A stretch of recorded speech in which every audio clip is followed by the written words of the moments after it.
Stop telling your kids to say thank you. Seriously, stop it. Because in America, thank you has become a transaction. Grandma gives a gift? Say thank you. Mom makes dinner? Say thank you. It's a rule, not a feeling. And that is why your kids can say the words but still act entitled 5 minutes later.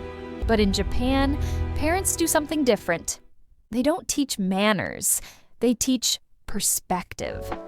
There is a 60-second ritual that happens in almost every Japanese home 3 times a day that completely rewires a child's brain from I want to I appreciate. Today, I'm going to teach you the Japanese concept of Kansha, deep gratitude, and how you can adapt this 60-second habit in your American home tonight to stop the whining, the picky eating, and the entitlement forever. The problem, the invisible labor. Here is the problem we face in the West. Our kids are end users. Ew, I hate Think this. about it. They sit at the table, food appears. They finish, they leave, the dishes disappear. To them, dinner is magic. And when things are magic, they have zero value. They don't see the truck driver who drove the produce. They don't see the farmer. They definitely don't see you sweating over the stove for 45 minutes. When a child doesn't see the process, they cannot feel gratitude for the result. This is where Japanese parenting flips the script. They make the invisible visible. The ritual part 1, Itadakimasu. It starts before the first bite. In Japan, before anyone touches their chopsticks, they put their hands together and say, Itadakimasu. Now, you've probably heard this in anime, but do you know what it actually means? It doesn't mean bon appetit. It literally translates to, I humbly receive the lives. Whoa, let that sink in. It is an acknowledgement that plants and animals gave their lives so that you could live today. But it goes deeper. It acknowledges the farmer, the fisherman, the truck driver, and the cook. By saying this one word, the child is forced to pause and recognize this meal didn't just appear. It traveled a long journey to get to me. It turns eating into a relationship with the world rather than just consuming calories.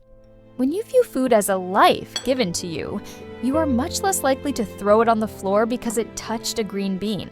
The ritual part 2, Gochisousama. But the real magic happens after the meal.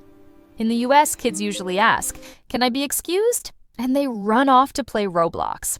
In Japan, the ritual closes with the phrase, Gochisousama deshita. This is my favorite part. The word chiso in Japanese historically refers to running around. So when a child says this, they are literally saying, thank you for running around to make this for me. They are acknowledging the effort. Mom, I know you ran to the store. I know you ran around the kitchen. I see your sweat. I see your work. Cooker, Mom.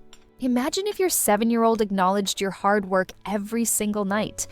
How would that change your relationship? How would that change their entitlement?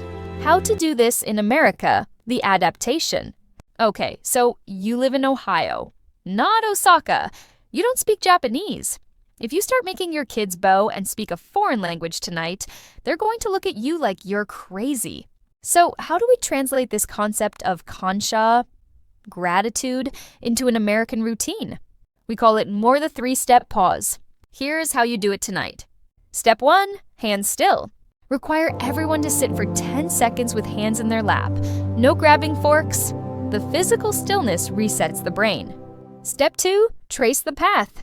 Instead of saying grace, or in addition to it, ask one question. Who helped make this? Guide them. The farmer grew the potatoes, the trucker drove them, mom cooked them. Make the invisible visible. Step 3, the chef's thank you. When the meal is done, implement a rule. No one leaves the table until they thank the chef specifically for the effort. Thanks for cooking. Mom is the ticket to leave the table. Cooking, Mom. If they complain, they sit until they can find one thing about the meal they respect. The long-term impact. Why does this matter? Is this just about getting them to eat broccoli? No. This is about raising a human being who notices the world. When you teach a child to honor the labor behind a meal, they eventually start honoring the labor behind everything. They notice the janitor at school. They notice when their spouse does the laundry. They notice when you pick them up from practice. Gratitude is a muscle. Thank you. If you don't looks exercise it delicious. 3 times Here a you day, go. Thanks. it atrophies. Hi, Wanks. But if you do, Hi, Mom. you raise a child who is happier, more resilient, and deeply connected to the people who love them. So tonight, try the pause. Try the Itadakimasu mindset. Don't just feed their bodies, feed their gratitude. If you want more parenting psychology hacks from around the world that we usually miss in the US, hit that subscribe button.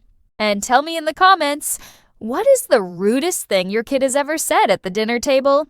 Let's commiserate. I'll see you in the next video.